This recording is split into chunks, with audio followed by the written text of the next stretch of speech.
നമ്മൾ ഈ ഫുട്ബോൾ താരങ്ങൾക്ക് വെല്ലുവിളിയുമായി റോബോട്ടുകൾ കളത്തിലിറങ്ങി എന്നൊരു വാർത്ത കൂടി പുറത്തു വരുന്നുണ്ട്. ഹ്യൂമനോയിഡ് റോബോട്ട് ഗെയിംസിനായാണ് ചൈനീസ് സോക്കർ ടീമുകളുടെ പരിശീലന മത്സരത്തിന്റെ ദൃശ്യങ്ങൾ കഴിഞ്ഞ ദിവസം പുറത്തു വന്നിരുന്നു. ലോകത്തെ ആദ്യത്തെ ഹ്യൂമനോയിഡ് റോബോട്ട് ഗെയിംസ് ആണ് ബീജിംഗിൽ ഒരുങ്ങുന്നത്. അപ്പോൾ ഫുട്ബോൾ താരങ്ങളെയും റോബോട്ടുകൾ മാറ്റിവെക്കുമോ? നോക്കാം.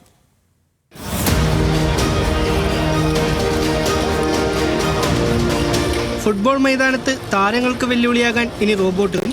ഹ്യൂമനോയിഡ് റോബോട്ടുകളുടെ ഫുട്ബോൾ മത്സരം സംഘടിപ്പിച്ച് ബെയ്ജിംഗിലെ വിദ്യാർത്ഥികൾ. 2 ടീമായി തിരിഞ്ഞാണ് ഹ്യൂമനോയിഡ് റോബോട്ടുകൾ ഏറ്റുമുട്ടിയത്. ചുവപ്പ് ജേഴ്സി അണിഞ്ഞ് സിംഗ്വ യൂണിവേഴ്സിറ്റി ടീമും നീല ജേഴ്സിയിൽ ഷാൻഡോങ് അഗ്രികൾച്ചറൽ യൂണിവേഴ്സിറ്റി ടീമും കളത്തിലിറങ്ങി. ചലനങ്ങൾ രസകരം. ഇനി കളിക്കിടയിൽ ഫൗൾ വന്നാലോ? വലിയ ബഹളങ്ങളൊന്നുമില്ല.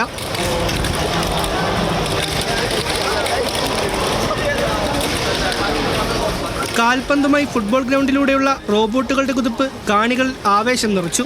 താരങ്ങളെപ്പോലെ പന്തുമായി ട്രിബിൾ ചെയ്യാനും ഷോട്ട് തീർക്കാനും റോബോട്ടുകൾക്ക് സാധിക്കും.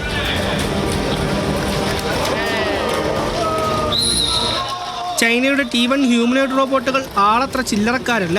ബ്രസീലിൽ നടന്ന റോബോകപ്പ് ഹ്യൂമനോയിഡ് ലീഗിലെ സ്വർണ്ണ മെഡൽ ജേതാക്കൾ കൂടിയാണ്.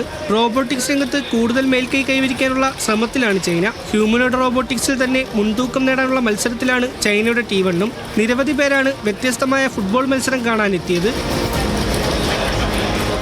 ലോക ഹ്യൂമനോയിഡ് റോബോട്ട് ഗെയിംസിനുള്ള തയ്യാറെടുപ്പിന്റെ ഭാഗമായാണ് മത്സരം നടത്തിയത്. കായിക മേഖലയിൽ AI-യുടെയും റോബോട്ടിക്സ് സാങ്കേതികവിദ്യയുടെയും അതിരുകൾ ഭേദിക്കാനാണ് മത്സരത്തിലൂടെ ലക്ഷ്യമിടുന്നത്. ഓഗസ്റ്റ് 15-നാണ് ലോക ഹ്യൂമനോയിഡ് റോബോട്ട് ഗെയിംസിന് തുടക്കം കുറിക്കുന്നത്. Sports desk, news Malayalam.